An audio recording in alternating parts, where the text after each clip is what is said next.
On October 31st, the small town of Darrington smelled of smoke and decayed leaves. The harvest moon loomed pale and swollen above the fields, bathing the world in an orange glow.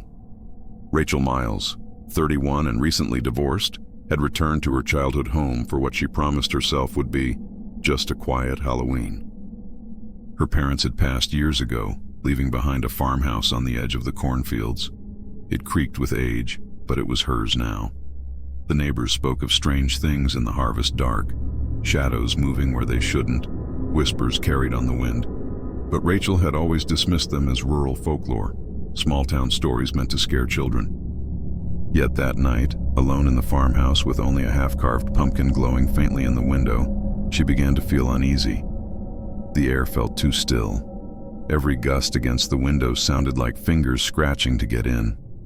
She poured herself a glass of wine and tried to focus on the old black-and-white horror movie flickering on the TV, but her eyes kept drifting to the cornfield outside. The rows were tall this year, swaying gently in the wind, shadows shifting like figures waiting, watching. And that's when she heard it, the faintest whisper carried through the cracked open window. "Rachel." Rachel froze, wine glass trembling in her hand. Her name hadn't been spoken like a shout, it was a hiss, dragged out, almost sung. She turned off the TV, straining to hear. Silence. Only the hum of the refrigerator and the creak of the old farmhouse settling. Probably just the wind, she muttered, trying to calm herself. But when she stepped to the window, the cornfield stretched endless and dark, and in the rows she swore she saw something pale slip between the stalks. She grabbed a flashlight and, against her better judgment, slipped on her boots. The October air bit at her skin as she stepped outside, the crunch of dead leaves loud beneath her feet. The cornfield was darker than she remembered, each row like a hallway swallowing the moonlight whole. "Hello?" she called out, voice trembling. "Is someone there?"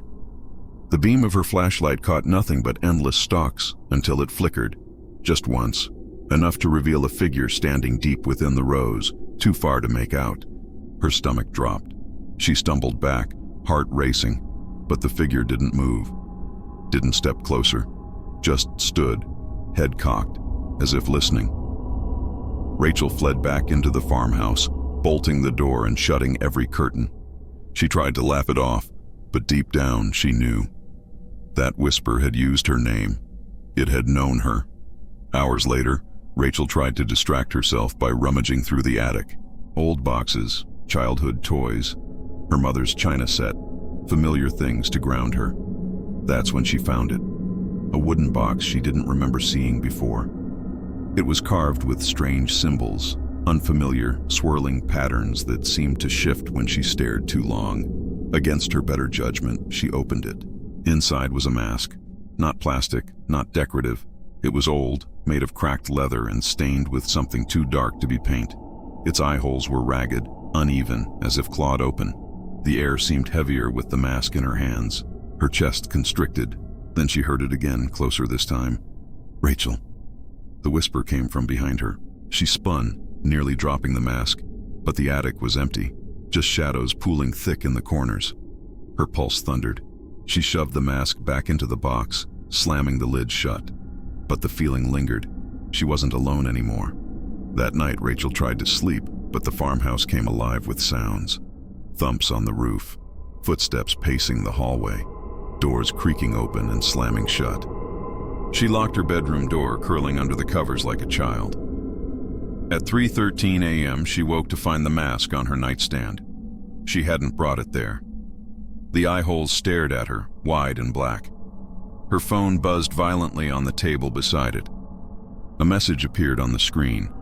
Unknown number. Wear it. Her stomach twisted.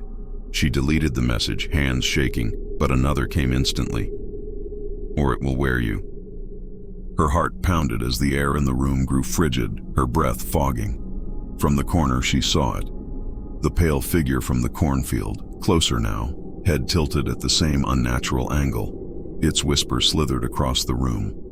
"Rachel." By Halloween night's end, Rachel was delirious from fear. Every light in the house shattered one by one. Windows cracked. The smell of rot filled the air. Desperate, she fled into the cornfield. the mask clutched in her hands. She didn't know why. Instinct maybe, or some compulsion. The rose closed in around her.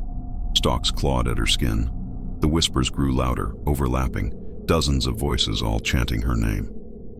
Then the figure appeared again, closer than ever. This time she saw its face, or lack of one. Skin stretched smooth, no eyes, no mouth, only the suggestion of features beneath. It reached for the mask. "No," Rachel gasped, clutching it tighter. The creature bent low, pressing its blank face inches from hers. In her mind, not with words but with thought, it spoke. Wear it, or be nothing. Her resistance broke.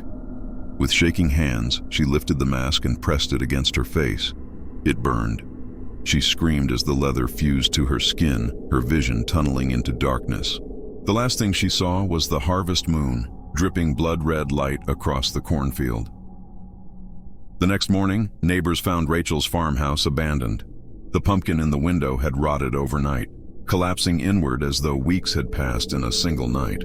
Her car was still in the driveway. Her phone lay shattered in the yard. The police searched the property but found no trace of Rachel Miles. Only the wooden box in the attic, empty. Weeks later, on another October night, a farmer claimed to see someone wandering the cornfield at dusk. A woman in boots and a long coat. Her face was hidden behind a mask. Some say Rachel never escaped, that she became the harvest spirit the town whispered about for generations. Others say the mask chooses a new host every Halloween, feeding on fear, binding its victim until there's nothing left. What everyone agrees on is this: when the harvest moon rises and the wind carries a whisper that sounds like your name, don't answer. Because Rachel did, and now she whispers back. Thanks for watching. Is there anything you'd like to see in a short horror story? Let me know in the comments below. If you enjoyed the video, please hit the like button and subscribe.